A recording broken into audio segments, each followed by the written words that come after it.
Postoji jedna greška koju ljudi ponavljaju iznova, a da toga nisu svjesni.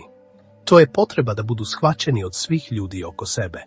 Ljudi žele da ih svi razumiju, da im svi potvrde da su u pravu, da ih svi vide onako kako oni vide sebe. I upravo tu počinje gubitak unutrašnje snage. Većina ljudi troši godine života pokušavajući objasniti svoje odluke, svoje izbore, svoje reakcije, svoje granice, svoje razloge, ali što se više objašnjavaju, to ih drugi manje poštuju. Jer stalno objašnjavanje ne dolazi iz snage. Dolazi iz straha da ćete biti pogrešno shvaćeni. A strah se uvijek osjeti.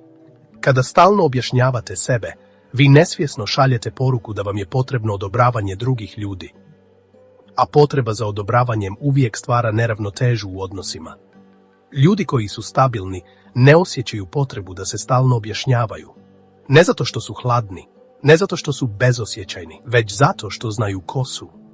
Postoji ogromna razlika između objašnjenja i opravdanja. Objašnjenje dolazi iz mira.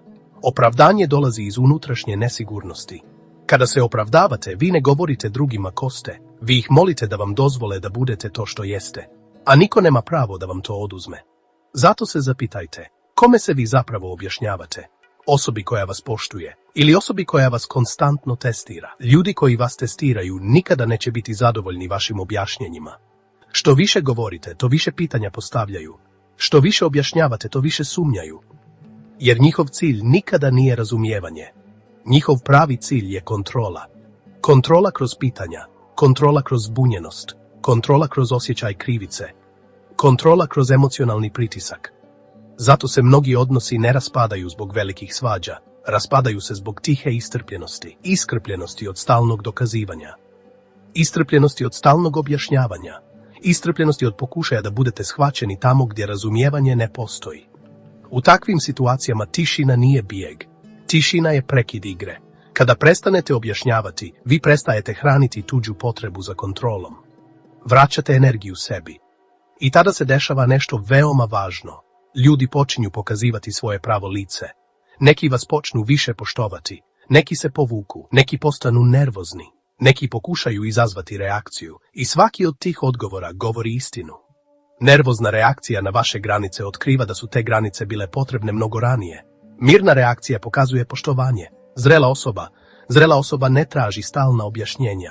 Zrela osoba poštuje tišinu, poštuje granice.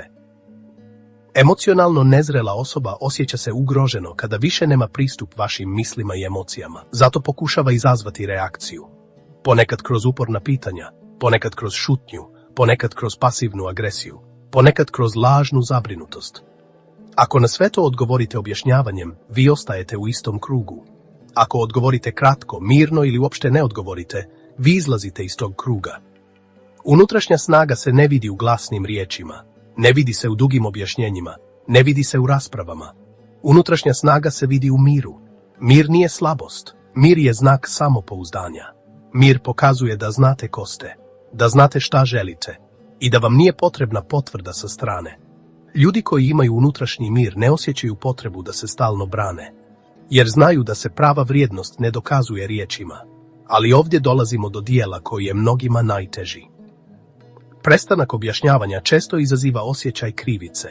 Ljudi su naučeni da vjeruju da su dužni objašnjenje svima, da su dužni pravdati svoje izbore, da su dužni biti dostupni u svakom trenutku. Ali to nije istina. Niste dužni objašnjavati svoje granice, niste dužni svima otkrivati svoje razloge, niste dužni smanjivati sebe da bi drugi bili mirni. Granice nisu hladnoća, granice nisu sebičnost, granice su samopoštovanje. Kada prestanete objašnjavati, počinjete primjećivati promjenu u sebi. Manje se preispitujete, manje sumnjate u sebe, manje reagujete impulzivno, počinjete birati kome dajete svoju energiju, kome dajete svoje vrijeme, kome dajete pristup sebi. Vrijeme je najskuplja valuta koju imate, jer se nikada ne može vratiti. Ljudi koji cijene sebe ne troše vrijeme na rasprave koje ne vode nigdje. Ne troše energiju na dokazivanje onima koji ne slušaju. Oni biraju mir. I tada se dešava paradoks koji mnoge iznenadi. Ljudi vas počinju više poštovati.